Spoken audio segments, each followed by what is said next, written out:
We're continuing and we're getting close to the end of the arms series, and this one's called Training. Psalm 18 says God trains our hands for battle, and the writer says that his arms can bend a bow of bronze. Up until now, we haven't mentioned how God's arms and all of his opening, carrying, strong arms aren't just moving for us, they're also moving to train us. Train us for what? Well, bending a bow of bronze is quite impossible, yet God trains us for the impossible. So let's look at the entire book, or the entire chapter of Psalm 18. The first two verses are beautiful. I love you, Lord, my strength. The Lord is my rock, my fortress, and my deliverer. My God is my rock in whom I take refuge, my shield and the horn of my salvation, my stronghold. These verses establish the basics of training from his arms to ours, and that's knowing the character of God and loving him, attributing power to him, running to him, and realizing that it's he that holds us. Without this knowledge, our arms grow weary and they hang low. Think about training in the physical sense. If there's no trust in the ability and the knowledge of the coach and no relationship between the trainee and the trainer, the training won't progress very far.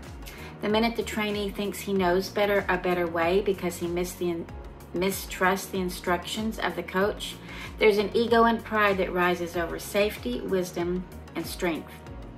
So love God. That's the first thing in training our arms. Seek him first, love his ways, and praise his name. The next set of verses, through verse 19, the writer is recalling all of God's mercies and grace and deliverance to him. He remembers how death coiled around him and destruction overwhelmed him, but the Lord was his support. He leaned on God's arms when he was weak. Step 2 in our training of our arms by the arms of God, we have to lean on them. So we love them and we lean on them. The writer realizes that none of his rescues would have happened without the wings of God that covered him and the arrows that God's arms sent forth to scatter his enemies. So leaning is step 2 in God training our arms. We must lean on his. This is counterintuitive to what the world says. Make it on your own. Press through. You can do anything. We can't do anything at all without the arms of God underneath us, and realizing this truth enables our arms to become strong. It's a wild thought, right? Leaning in our weaknesses enables us to rise in his strength as he trains us in battle.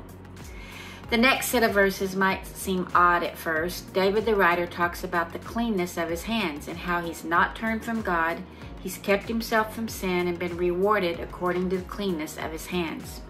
And he talks again about God's character of being faithful, blameless, and pure, and how God saves the humble and turns darkness into light. And we might stop and say, what?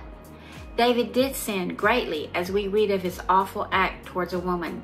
But if you read these verses together, you see how the reason he says this is because of God's faithfulness, God's blamelessness, God's purity, God's ability to turn darkness to light.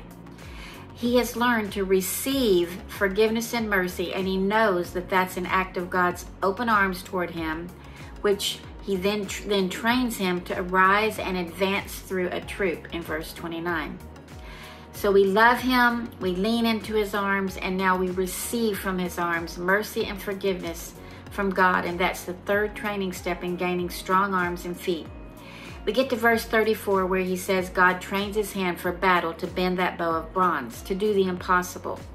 He says, your right hand sustains me and your help has made me great. In verse 37, we now see that this training of a loving, leaning, and receiving results in enemies being overtaken and crushed. Foes were destroyed, beaten, and trampled.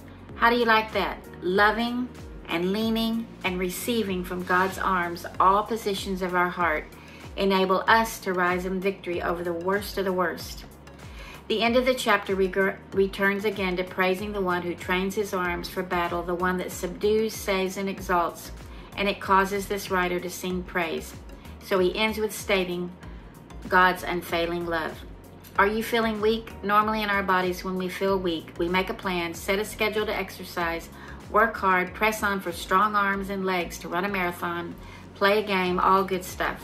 However, our fight isn't like that spiritually. Nothing we do of ourselves will cause us to win anything at all.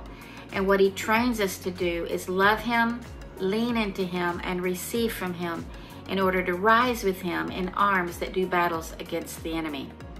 Wow, this writer got it, and we can too.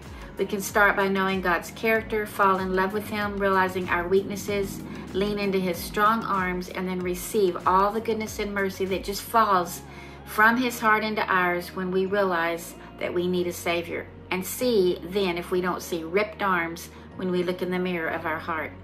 I'm blown away. God trains my arms for battle by the way I position my heart in praise.